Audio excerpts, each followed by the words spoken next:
கொடைக்கானல் மலைப்பகுதிகளில் அண்மையில் நிபுணர் குழுக்கள் முகாமிட்டு பறவைகள், பூச்சி இனங்கள், வன விலங்குகள் குறித்து ஆய்வு மேற்கொண்டன. கொடைக்கானல் கீழ்மலை, நடுமலை, மேல்மலை பகுதிகளில் ஆராய்ச்சியாளர்களும் பறவை ஆர்வலர்களும் அறிந்து கொண்டதும் தெரிந்து கொண்டதும் நமக்கு சொல்ல வரும் செய்தி என்ன பார்க்கலாம்.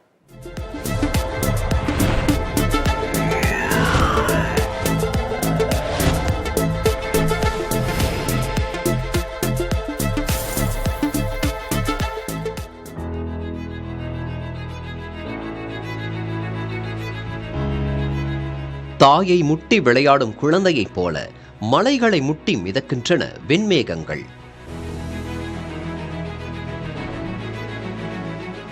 எல்லா இடத்திலும் உதிக்கும் கதிரவன் கொடைக்கானலுக்கு வரும்போது மட்டும் கொஞ்சம் வண்ணம் பூசிக்கொள்கிறான் போலும். மரங்களின் ஊடே கதிர்களை பரப்பும் போது கொஞ்சம் மென்மை காட்டுகிறான். தாவரங்களில் ஒளிந்து விளையாடுகின்றன பறவைகள். கொட்டும் அருவிகளின் சப்தமும் பலவித பறவைகளின் மெல்லிய குரல்களும் வல்லிய குரல்களுமாக கொடைக்கானல் மலைப்பகுதிகள் இயற்கை அளித்த பசுமையோடு மினுங்குகிறது.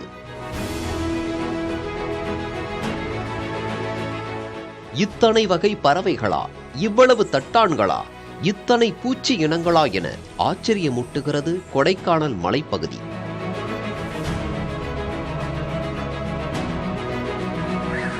பார்க்கும் நமக்கு இயற்கை அழகு கண்ணை மயக்கினாலும் முன்பிருந்ததை விட கொடைக்கானலில் புல்வெளி பரப்பு குறைந்துள்ளது. 12 ஆண்டுகளுக்கு ஒரு முறை மலையெங்கும் பூக்கும் குறிஞ்சி பூக்கள் ஒரு காலத்தில் பெரும் பரப்பில் பூத்து குலுங்கி கொண்டிருந்த நிலை மாறி இப்போது சில ஆயிரம் ஏக்கர்களாக சுருங்கிவிட்டது. வனத்தில் மூலிகை தாவரங்கள் குறைந்து சோலை மரங்களும் வளர முடியாமல் பழங்களை உண்ணும் பறவைகள் எண்ணிக்கை குறைந்துள்ளதாக சமீபத்தில் எடுக்கப்பட்ட பறவைகள் கணக்கெடுப்பு நிகழ்வில் பறவை வல்லுநர்கள் கூறுகின்றனர். மேல்மலை பகுதிகளான பூம்பாறை, மன்னவனூர், பூண்டி உள்ளிட்ட பகுதிகளில் பறவைகள் கணக்கெடுப்புக்கு சென்ற குழுவினர்கள் 3 நாள் தேடலில் 30 வகையான பறவைகளை மட்டுமே காண முடிந்ததாக கூறுகின்றனர். அதே நேரத்தில் கீழ்மலை பகுதிகளான அடுக்கம், பெருமாள் மலை, பண்ணைக்காடு உள்ளிட்ட பகுதிகள், ஆர்ப்பரிக்கும் அருவிகள், புல்வெளிகள், ஈரப்பதமிக்க காடுகள், பறவைகள் உண்ணும் பழ வகைகள் உள்ளிட்டவை பாதிப்படையாமல் உள்ளதாக வன ஆய்வுக் குழுவினர் தெரிவித்துள்ளனர். கீழ்மலை பகுதிகளில் 160க்கும் மேற்பட்ட பறவைகளை காண முடிந்ததாக இவர்கள் கூறுகிறார்கள். பறவைகள் கணக்கெடுப்பில் மாணவர்கள் முதல் பெரியவர்கள் வரை கலந்து கொண்ட ஒவ்வொருவரும் தங்கள் அனுபவங்களை பகிர்ந்து கொண்டனர். பாரடைஸ் லைக்கேஜ், அப்புறம் காமன் பசர்ட், இந்த மாதிரி நிறைய பறவைகள் பார்த்தோம். ரொம்ப நல்லா இருந்துச்சு. அந்த இடத்துல இன்னும் நாங்கள் நிறைய கவுண்ட் எடுக்கணும்னு ஆசைப்பட்டோம். 60 ஸ்பீஷஸ்க்கு மேலே நாங்கள் பார்த்தோம். ரொம்ப நல்லா இருந்துச்சு. Blue bearded bee eater, blue faced malkoha, green pigeons, இந்த மாதிரி நிறைய கொஞ்சம் பேர்ட்ஸ் பார்த்துருப்போம் கீழே. அப்புறம் காமனாக இந்த ஸ்க்ரப் லேண்டில் பார்க்கக்கூடிய ஒயிட் பெல்லி ட்ரோங்கோ,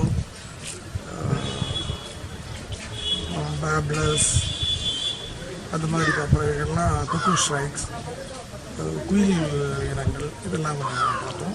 டேம் சைட் ஆனாலும் தண்ணியெலாம் நல்லா இருக்கிறதுனால நிறைய வாட்டர் பேர்ட்ஸ் இருந்தது. மொத்தத்தில் 106 ஸ்பீஷிஸ் எங்கள் குரூப்பில் பார்த்தோம்.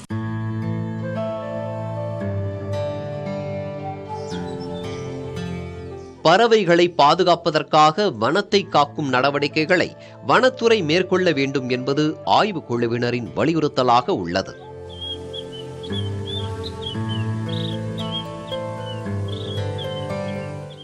பெலீடு சோலைக்கிளி, ஒயிட் பெலீடு ப்ளூ ராபின்னு சொல்லுவாங்க. பழனி சோலைக்கிளி, black and orange flycatcher. இதெல்லாம் பாத்தீங்கன்னா இன்னமும் ஈவன் கொடைக்கானல்ல நகர பகுதியில் இருக்கிற பாம்பே ஷோலா, பியர் ஷோலா இந்த பகுதியில கூட இந்த பறவைகள் இருக்குது. அப்ப நம்ம ஊரோட பெருமை வந்து உயரம் தான். ஸ்கை ஐலாண்டுன்னு சொல்லுவாங்க, வான்வெளி தீவு. வான்வெளி தீவுல இருக்கக்கூடிய பறவைகள் இங்க இருக்குது. அந்த தீவை பாதுகாப்பா வச்சுக்கிறதுக்கு தான் இந்த பறவைகள் கணக்கெடுப்பு நடந்திருக்குது. இந்த பறவைகள் கணக்கெடுப்பு மூலியமா கிடைத்த விடயங்களை வச்சு தமிழ்நாடும் தமிழ்நாட்டு வனத்துறையும் இந்த பறவைகளை பாதுகாப்பதன் மூலியமா வனத்தை பாதுகாக்கிறதுக்கான நிறைய சட்டத்திட்டங்களை நிகழ்ச்சிகளை உருவாக்குவாங்கன்னு ஒரு நம்பிக்கை இருக்குது.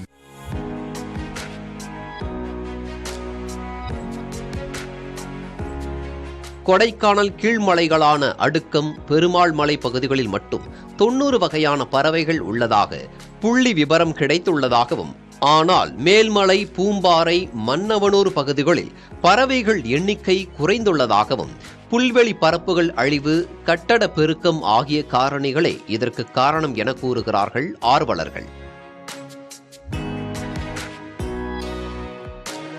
சோலை வனங்களை பாதுகாக்க நடவடிக்கை எடுக்க வேண்டும். கொடைக்கானல் வரும் சுற்றுலா பயணிகள் இயற்கை வளத்துக்கு ஊறு விளைவிக்காமல் இருக்க வேண்டும். காட்டுத்தீ போன்ற இடர்கள் நேராமல் வனத்தை காக்க நடவடிக்கை எடுக்க வேண்டும் என்பது பறவை ஆர்வலர்களின் வேண்டுகோளாக இருக்கிறது. புதிய தலைமுறைக்காக கொடைக்கானலில் இருந்து செய்தியாளர் செல்வ மகேஷ் ராஜா.